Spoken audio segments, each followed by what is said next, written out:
for this motion of thanks. Ji Thank you. धन्यवाद। माननीय सदस्यगण, 6 बजने वाले हैं। सदन की इजाजत हो तो 2 घंटा समय इसका बढ़ा दिया जाए। ठीक है श्री जी असदुद्दीन ओवैसी जी। मोहतरम चेयरमैन साहब, आपका बेहद शुक्रिया कि आपने मुझे सदर जमहूरिया के खुतबे पर बोलने का मौका दिया। सर, मैं हस्ब आदत और हस्ब रिवायत इसकी मुखालिफत में खड़ा हूँ और सदर जमहूरिया के खुतबे को अगर आप देखेंगे सर, तो उसमें पूरे खुतबे में लफ्ज़ मुसलमान तो छोड़िए, लफ्ज़ अक़लियत भी इस्तेमाल नहीं हुआ है। और मैं बड़ी ज़िम्मेदारी के साथ आपके सामने अर्ज़ कर रहा हूँ कि भारत में 14% मुसलमान जो आबादी के लिहाज से 17 करोड़ आते हैं, वो आज पिछले 10 साल में नरेंद्र मोदी की सरकार में अपने आप को एक गैर यकीनी कैफियत में पाते हैं, अपने सोचते हैं कि हमारी शनाख्त को ख़तरा है, हमारे वजूद को ख़तरा है। और मैं बड़ी ज़िम्मेदारी के साथ कह रहा हूँ कि जज्बात में लाए बगैर कह रहा हूँ कि आज 17 करोड़ मुसलमान अपने आप को ऐसा समझते हैं कि जिस ज़माने में हिटलर के ज़माने में यहूदी अपने आप को समझते थे। और उसकी मैं बताता हूँ क्यों समझते हैं, बताता हूँ आपको चंद मिनट में। सर, मिसाल के तौर पर आप देखिए खुतबे सदारत के हिस्से तहरीर का 32वां पैराग्राफ 32 पैराग्राफ में ड्रॉप आउट रेट का जिक्र हुआ, स्कूलों में इंदराज यानी एनरोलमेंट का जिक्र हुआ, एससीज का नाम लिया गया, एसटीज का नाम लिया गया, ओबीसीज का नाम लिया गया, लफ्ज़ अक़लियत का नाम नहीं लिया गया, मुसलमान तो छोड़िए। और सबसे ज़्यादा ड्रॉप आउट इस मुल्क में अगर स्कूलों में है तो मुसलमानों में है। सबसे कम एनरोलमेंट अगर है तो मुसलमानों में हायर एजुकेशन में। गवर्नमेंट का डेटा है सर कि मुसलमानों का जो स्टूडेंट ड्रॉप आउट है वो 14.42 से क्लास 1 से शुरू होता और वो क्लास 6 और 8 को पहुंचे अब तक वो 10.76 को पहुंचता है। ये गवर्नमेंट का डेटा है, यानी क्लास 1 से क्लास 6 8 तक ये हाल है। आपने क्या किया सर इस बजट में? प्री मैट्रिक स्कॉलरशिप को सिर्फ 9th क्लास तक महदूद कर दिया और इसमें आपने पैसे कम कर दिए प्री मैट्रिक स्कॉलरशिप में। और सर 2022-23 का बजट आप देखिए, 5026 करोड़ रुपए दिए गए थे, जिसमें से सिर्फ 663 करोड़ इस्तेमाल हुए। अब आप आ जाइए सर, AISHE का डेटा है कि हायर एजुकेशन में मुसलमानों का 8.5 ड्रॉप आउट रेट हुआ है।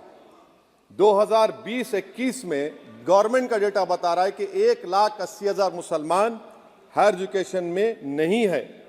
प्री मैट्रिक स्कॉलरशिप को आपने 423 करोड़ था, उसको आपने इस साल 326 कर दिया। मौलाना आज़ाद फेलोशिप को 45 करोड़ कर दिया। MCM जो 44 करोड़ था 33 करोड़ कर दिया। बताइए, जो सबसे ज़्यादा जिसका कम्युनिटी का ड्रॉप आउट रेट है और जो हायर एजुकेशन नहीं, उससे आप ये बर्ताव करते हैं। सर, दूसरी बात यह है कि हम ये देख रहे हैं कि 10 साल में इस सरकार में कोई हद नहीं छोड़ी है गलत हुक्मरानी की, नफरतों को भड़काने की, कोई हद नहीं छोड़ी गलत फहमियों को फैलाने की, और कोई हद नहीं छोड़ी इस मुल्क के अवाम नास को तर्क करने की। इस 10 साल में हमने क्या देखा सर? जमहूरियत हमारे वतन अजीज की को बचाना बहुत ज़रूरी है। ये गरीबों के लिए और कमज़ोरों की एक बहुत बड़ी ताकत है। मगर 10 साल में 9.5 साल में क्या हुआ? सिर्फ एक शख्स को मजबूत कर दिया गया, एक मजहब को मजबूत कर दिया गया, एक आइडियोलॉजी, एक नज़रिए को मजबूत कर दिया गया, एक शनाख्त को सब शनाख्त के आगे दूसरी शनाख्तों को मिटाने की कोशिश की गई, एक ज़बान को मजबूत कर दिया गया। तो हमारी जमहूरियत तो खोखली हो चुकी है। और सर, कोई भी हुकूमत और पार्टी सिर्फ जबर और इस्तेसाल पर कायम नहीं रह सकती है सर। दूसरा पॉइंट सर जो मैं आपके सामने अर्ज करना चाह रहा हूं, CAA के कानून के ताल्लुक से मरकजी एक वजीर ने अखबार में बयान दिया कि हम 8 दिन में करने वाले हैं। आप 8 दिन में करेंगे, 8 दिन में एहतजाज शुरू होगा मुल्क के कोने कोने में। आप CAA को मजहब से खत्म कर दीजिए। मजहब से जोड़ेंगे तो आपका इरादा बुरा है। आप भारत की अक़लियतों को, भारत के मुसलमानों को, दलितों को आप परेशान करने का आपका इरादा है। सर, दूसरी बात यह है कि CAA के खिलाफ क्यों हम हैं? क्योंकि सीमांचल के मुसलमान को आप बांग्लादेशी कहते हैं। कोई मिनिस्टर मुझे कहता है कि घुसपैठी है, रोहिंग्या है। तो CAA को मजहब से जोड़ना गलत था, उसको निकालिए। मगर हमारे देश के प्रधानमंत्री सर, वतन अजीज के वजीर आजम, मैं बड़ी जिम्मेदारी के साथ कह रहा हूं कि मैं अपने बचपने में जब हिस्ट्री पढ़ता था तो मैंने एक स्टैचू की फोटो देखी थी, प्रीस्ट किंग ऑफ मोहनजोदारो। ऐसा लगता है कि वैसा ही लग रहा है कि प्रधानमंत्री नहीं है बल्कि पुजारी सम्राट बन चुके हैं वो। और मैं क्यों कह रहा हूं कि हमारे सदर जमहूरिया ने कहा था कि 22 जनवरी एक तारीखी दिन है, बिल्कुल तारीखी दिन है। 22 जनवरी की बुनियाद 6 दिसंबर 92 को रखी गई। 22 जनवरी की बुनियाद 86 में ताले खोलकर रखी गई। 22 जनवरी की बुनियाद GB पंत ने रखी थी, इसीलिए तारीखी दिन है। और तारीखी दिन इसलिए भी है कि सर, इसी ऐवान में 16 दिसंबर 1992 को हमने एक रेजोल्यूशन पास किया था। आप बताइए कि आज इस मुल्क में चाहे कोई सेकुलर पार्टी का हो या जो भी हो, वाले सब सेकुलर है, बुरा मैं हूं, किसी में हिम्मत नहीं है कि 6 दिसंबर की बात की जाए। और वो तारीखी दिन इसलिए भी है सर, इंसाफ करने वालों में एक NCLT के चेयरमैन, एक गवर्नर और एक नामजद शुदा रुकने पार्लियामेंट बैठे हुए थे। अब आप बताइए मेरे पास बचा क्या है? बचा यह है कि आर्टिकल 32 बचा है, जिसको बाबा साहब अम्बेडकर ने दिया। आज मुल्क के 17 करोड़ मुसलमान भारत के वजीर आजम पर एतमाद भरोसा नहीं करते, बिल्कुल नहीं करते, बता रहा हूं, खुल के कह रहा हूं। अगर आप आर्टिकल 32 का ड्यू प्रोसेस ही खत्म कर देंगे तो फिर मेरे पास क्या बचेगा सर? क्या बचेगा? मैं तो यहां खड़े होकर वो सुप्रीम कोर्ट के मायानाज बेबाक वकील दुष्यंत दवे की तरह तो नहीं कह सकता। मुझे आज भी रूल ऑफ लॉ में भरोसा है, मुझे आज भी कानून पर, संविधान पर भरोसा है, मगर ड्यू प्रोसेस तो फॉलो होना चाहिए। ड्यू प्रोसेस फॉलो नहीं हो रहा। एक तारीखी दिन 22 जनवरी था, एक तारीखी दिन 31 जनवरी था। सर, रात के अंधेरे में अपील किए बगैर आप आरे लेकर रास्ता खोल देते हैं। क्या पैगाम दे रहे हैं सर?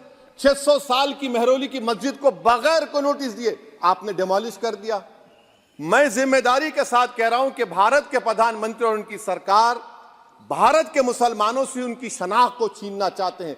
ख्वाजा अजमेरी के आस्थाने पर चादर बिछाइए, मगर आप जो चादर मुझसे छीनना चाह रहे हैं, मेरी मस्जिद है, आप हर मस्जिद को छीनना चाहते हैं। आप बताइए 17 करोड़ मुसलमानों को क्या पैगाम दे रहे हैं आप कि आप हर मस्जिद को छीन लेंगे मुझसे? फिर मेरा वजूद किस माने रखता है?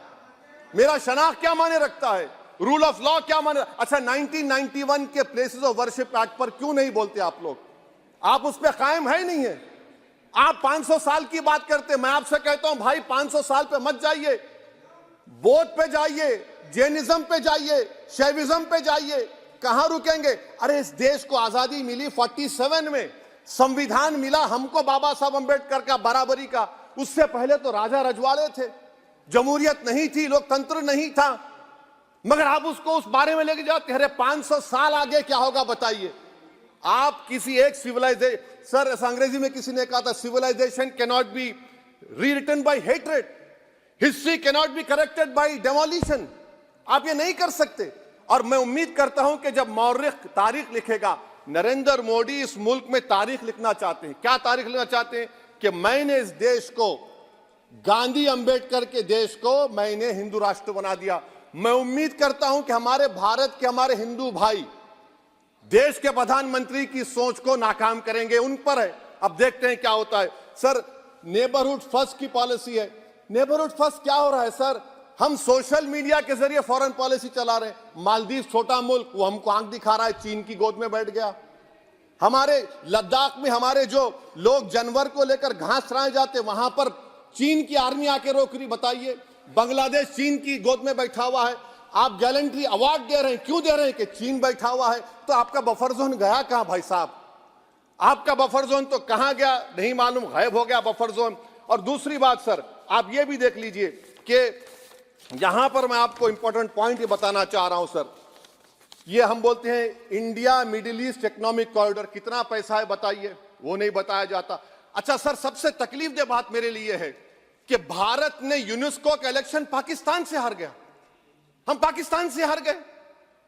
ये आपकी फॉरेन पॉलिसी है। यूनेस्को के इलेक्शन में पाकिस्तान से हार गए। अच्छा, मामला इजराइल का, फलस्तीन का, गाजा का आया, अक्टूबर में 10,000 लोग मर गए, हमने यूएन में सीज फायर की तायीद नहीं की। दिसंबर आया, 20,000 मर गए, तो हमने तायीद कर दी। क्यों तायीद की? क्योंकि ग्लोबल साउथ को हमको फॉलो करना पड़ रहा है। भारत ग्लोबल साउथ को फॉलो कर रहा है, मेरे लिए तकलीफ दे बात है। यह आपकी नाकामी का बहुत बड़ा सबूत है। इसीलिए हम बता रहे हैं कि यह सरकार की बहुत से नाकाम। सर, अलीगढ़ मुस्लिम यूनिवर्सिटी, आखिरी पॉइंट, अलीगढ़ मुस्लिम यूनिवर्सिटी, सर आप उत्तर प्रदेश से आते हैं, सर 81 में एक्ट पास हुआ। हमारा लॉ ऑफिसर कोर्ट में कहता है कि मैं पार्लियामेंट के एक्ट को नहीं मानता। कैसे नहीं मानते सर? क्या नरेंद्र मोदी ने पार्लियामेंट को नॉमिनेट किया या पार्लियामेंट ने नरेंद्र मोदी को प्रधानमंत्री बनाया? बताइए। 81 के एक्ट को नहीं मानते सर। 2 ही तो सेंट्रल यूनिवर्सिटी है मुसलमानों के, 1,80,000 आप ही के सरकार के दौर में मुसलमान हायर एजुकेशन निकल गए। आप अलीगढ़ मुस्लिम से छीनना चाह रहे हैं। Theory of separation of powers में एग्जीक्यूटिव हमको डिक्टेट करेगा। मेरी आवाज तो पार्लियामेंट है, अब मेरी आवाज के खिलाफ एग्जीक्यूटिव सुप्रीम कोर्ट में बोलता है। अलीगढ़ मुस्लिम यूनिवर्सिटी से इतनी नफरत क्यों है आपको? वहां पर तो हिंदू भाई भी पढ़ते हैं। सर, ये अलीगढ़ मुस्लिम यूनिवर्सिटी का मामला है सर। तो मैं आपसे इस बात पर, इस शेर पर अपनी बात को खत्म कर रहा हूं सर। आप भी उर्दू दां हैं जी। मसीहाओं को जब भी आवाज दी है, अहमद फराज का शेर है जी जी। मसीहाओं को जब भी आवाज दी है, पलट कर आ गए हर बार कातिल। मसीहाओं को जब भी आवाज दी है, पलट कर आ गए हर बार कातिल। वहां क्या दाद खाही क्या गवाही, वहां क्या दाद खाही क्या गवाही, जहां हो मुंसिफों के यार कातिल। सर, मैं फिर से हुकूमत से मुतालबा करता हूं कि अल्पसंख्यक समाज के बजट के स्कॉलरशिप को आप डिमांड ड्रिवन करिए। भारत के प्रधानमंत्री, प्रधान सेवक रहिए। आप कोई प्रीस किंग मत बन जाइए। आप जीतेंगे, कौन जीतेंगे देश तय करेगा। मगर याद रखिए, 17 करोड़ मुसलमान आज गम और गुस्से में हैं और इस बात को महसूस कर रहे हैं, इस बात को महसूस कर रहे हैं कि प्रधानमंत्री को हम नोट नहीं दिए मगर हमारा प्रधानमंत्री है। आखिर ये प्रधानमंत्री 17 करोड़ मुसलमानों की उनकी शनाख्त को कैसे मिटा रहे हैं, कैसे उनको आप मार्जिनलाइज कर रहे हैं। इसीलिए सर, मैं उम्मीद करता हूं कि हमारे सेकुलरिज्म जो है, वो मैं पॉलिटिकल सेकुलरिज्म कभी नहीं माना।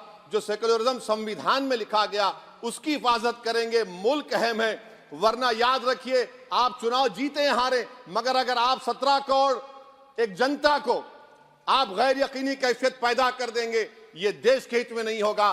बल्कि हम तो उम्मीद कर रहे हैं कि ड्यू प्रोसेस अदालत फॉलो करेगी। अदालत अगर एक तरफा फैसले करेगी तो गलत होगा। सर, बहुत बहुत शुक्रिया। श्री रामचरण वोरा जी।